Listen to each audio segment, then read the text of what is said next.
Hey everyone, welcome back to my channel. So for today's video, we are DIYing some string art. This is a great project if you want to bring in some art that uses organic, natural, warm, interesting materials. This is a good one, so you're going to want to stick around. If you are not yet following me on Instagram, head on over and find me at Valerie Aguiar, where I share lots of fun stuff there too. And as always, make sure that you are subscribed to my channel so you don't miss any upcoming videos. Okay, so starting with some materials that I picked up for this DIY, this is a canvas.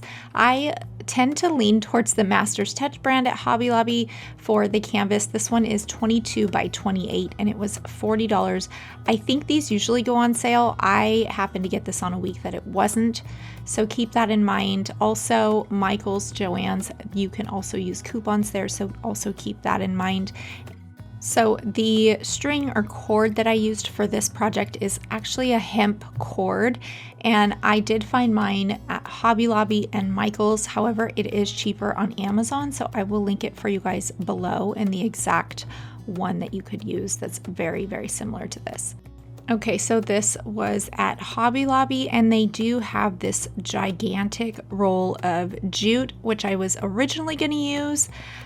It's a huge roll of it for $21.99. It's about 900 feet, which it's not that different than the hemp cord. However, I just liked that the hemp cord has a little bit more of an organic or natural type texture and feeling. So I was afraid that the jute would look a little bit more rustic than I wanted. So I ended up going with the hemp cord, and that can be found in the beading materials aisle. So to start this project, I ended up cutting a piece of cardboard just at about 18 inches. And this is for kind of measuring my string every time, so I don't have to measure it out every time. If you measure the cardboard and then just wrap the string around over and over and over, and then you can cut everything at once, and it just makes it really easy. You can get a lot of string cut really fast this way. It just works a little bit easier for me.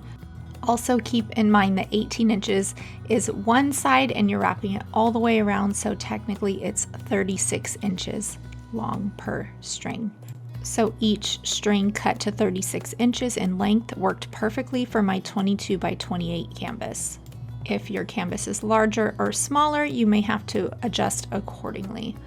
And to get these big batches of string to look really flat and uniform, one of my little secrets that I use is taking duct tape, and it can be really any color. I just use white because it blends well, and I'll lay out a piece of duct tape and then lay each string that's already been previously cut into like very tight straight lines. And then once I get a good row of string, I will kind of enclose it in duct tape and make it really tight so that it all sticks together.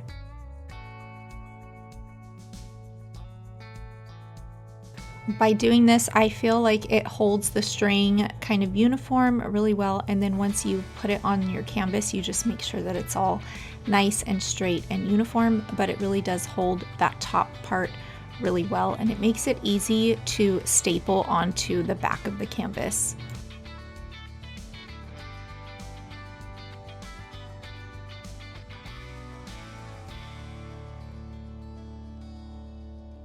So once I have the string all enclosed in the duct tape, I can then take this, lay it out on my canvas to get an idea of where I want to put it, which is always closest to that edge right there. And then I will flip the canvas over and staple it right onto the back of the wood frame.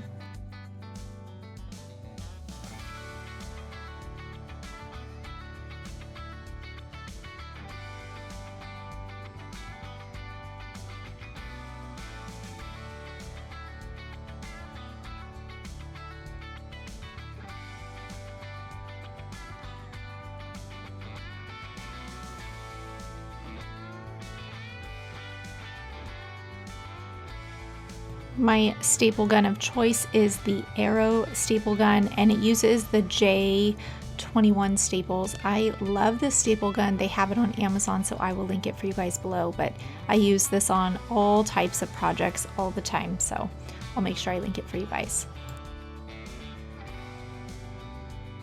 I am always very generous with the staples. The good thing about this is you can always pry it back up if you need to adjust it or you make a mistake. It's not impossible to get off. So once I get about 2 duct tape pieces on, I will then start to work on the front, and I just hot glued the string directly onto the canvas. I felt like that was the easiest thing and it worked the best. It kept everything very uniform and straight. I think what makes this piece so interesting is that everything is very clean and simple. So you want to keep things as clean and in line. You don't want them like sitting on top of each other or overlapping. I feel like it makes it so interesting because everything is really kind of uniform and clean, if that makes sense. So I did several duct tape pieces going vertical, and then I would change the direction and do a horizontal grouping, if that makes sense, going all the way across. And I kind of put a little diagram together and kind of drew it up for you guys so that you could see each direction I went with the string in what order, because there is kind of like layering that I did with the string. So I know it sounds confusing, but I drew it up in a diagram so that you guys can copy it exactly, and it makes it way easier to understand the layering in what order that I used for my project. Or you could always come up with your own pattern or layering project or your own idea as well.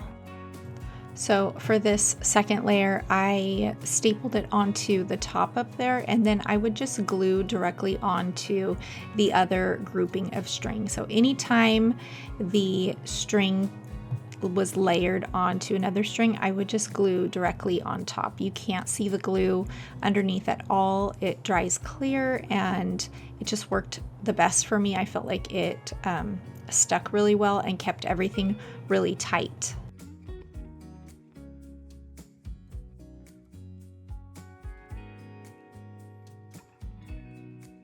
And here is the project after 2 layers, and everything is kind of coming along. Like I said, it just looks so simple and clean when you can keep everything very uniform. And it is a very simple process. It kind of is a little time consuming, but it just depends on what type of person you are. I always find these types of projects kind of rewarding and therapeutic, but that's just me. And here it is after 3 layers. Like I said, I have a whole diagram. It is right after the 8-minute mark, and I can show you which direction and which order I did for my project.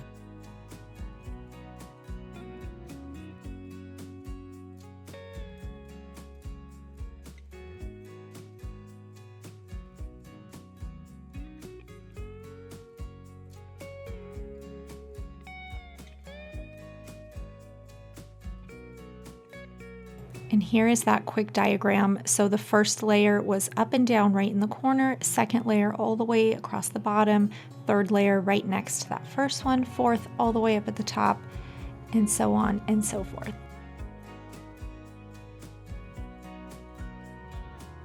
So if you notice on the left-hand side, everything is kind of wrapped going towards the back on the sides of the canvas, and then everything on the right is kind of hanging off.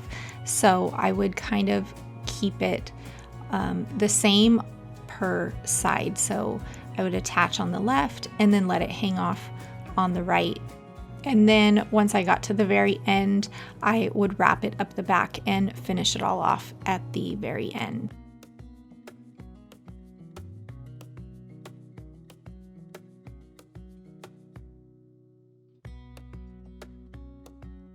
And this is what it looked like once it was all completely covered. Like I said, you can do as many layers as you want. I did about 7 different layers of string in all different directions. So I still had those overhang pieces.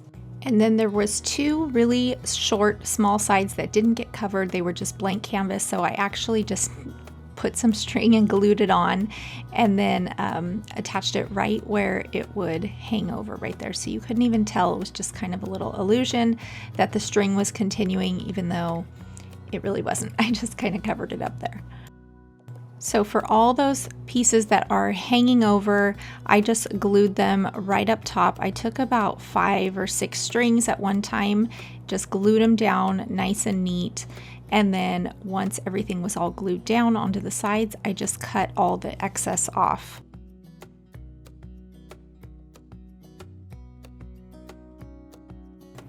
And then for all the string, I just really wanted to secure it, make sure that it wasn't kind of hanging off and going every which way. So I took some duct tape and duct taped it right to the back, and it secured everything and holds it really nice in place there.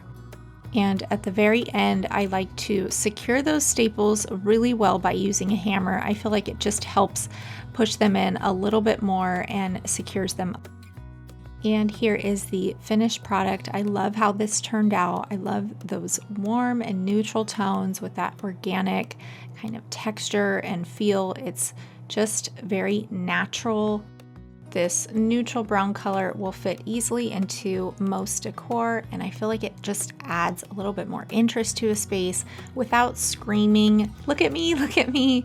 It's a very easy, simple piece. And what I love about a piece like this is it's so versatile, and you can really do any type of pattern or any type of layering that would suit your home or your creativity. There's so many different directions and different things that you could do with this. So I hope this DIY inspired you to try something new. If not, I hope you enjoyed watching mine. And with that, thank you guys so much for watching, and we'll catch you next time.